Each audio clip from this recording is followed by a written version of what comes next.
ಹಾಸ್ಪಿಟ್ಲಿಗೆ GM hospital ಕರ್ಕೊಂಬಂದಿದ್ದೀನಿ. ಎಲ್ಲ test ಮಾಡಿಸಿದ್ದೀನಿ. ಆ ರಿಪೋರ್ಟೆಲ್ಲ ಇವಾಗ ಡಾಕ್ಟ್ರು ಬರ್ತಾರೆ, ತೋರಿಸ್ಬೇಕು.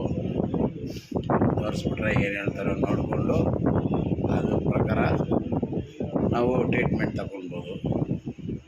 ಡಾಕ್ಟ್ರು ಬರ್ಕೊಡ್ತಾರೆ.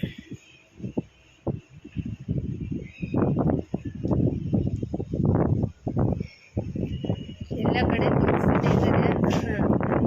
ಸುಮ್ಮನೆ ಅಂತೂ ಇರ್ತಾ ಇಲ್ಲ ಇವರು. ಕರ್ತವ್ಯ ಅಲ್ವಾ? ಇಲ್ಲ, ನಾನು ಚೆನ್ನಾಗಿ ಅವರಿಗೆ ತುಂಬ ಫೀಲಿಂಗ್ ಮಾಡ್ತಾರೆ. ನೈಟೆಲ್ಲ ಅನ್ಕೊಂಡಿರ್ತಾರೆ, ತುಂಬ ಯೋಚನೆ ಮಾಡ್ತಾರೆ ನನ್ನ ಬಗ್ಗೆ. ತುಂಬ ಚೆನ್ನಾಗಿ ನೋಡ್ಕೊತಾ ಇರ್ತಾರೆ. ನಾವು ತಾನೇ ನೋಡ್ಕೊಳ್ಬೇಕು. ಅವರು ನಮಗೆ ಅವ್ರು ಬಿಟ್ಟ ಮೇಲೆ ಇನ್ಯಾರಿದ್ದಾರೆ? ಸಾವಿರಾರು ಜನ ಇರೋದು ಒಂದೇ, ಮಿಸ್ಸಸ್ ಇರೋದು ಒಂದೇ. ಹಾಗಾಗಿ ಅವ್ರನ್ನ GM ಹಾಸ್ಪಿಟ್ಲಿಗೆ ಕರ್ಕೊಂಡು ಬಂದಿದ್ದೀನಿ.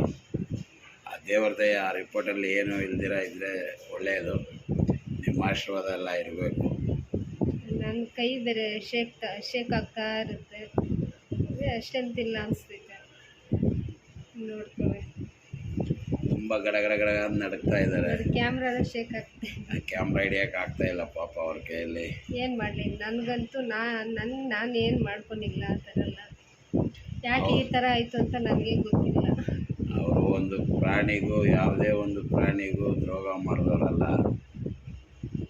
ಅಂಥವ್ರಿಗೆ ದೇವರು ಇಂಥದ್ದು ಒಂದು ನೋವು ಕೊಟ್ಟಿದ್ದಾರೆ. ಆದರೆ ನೀವೆಲ್ಲ ನಮ್ಮ ಕರ್ನಾಟಕ ಜನತೆ ಇರೋದರಿಂದ ಧೈರ್ಯವಾಗಿ ನಾವು ಇಲ್ಲಿದ್ದೀವಿ. ಏನು ತಲೆ ಕೆಡಿಸ್ಕೊಳ್ಳೋ ಅವಶ್ಯಕತೆ ಇಲ್ಲ. ನಿಮ್ಮ ಆಶೀರ್ವಾದ ನಮ್ಮ ಮೇಲೆ ಇರೋವರೆಗೂ ನಮ್ಮ ಹೆಂಡತಿಗೆ ಏನೂ ಆಗಲ್ಲ ಅಂತ ನಾನು ಭರವಸೆಯಿಂದ ನಂಬ್ತಾ ಇದ್ದೀನಿ.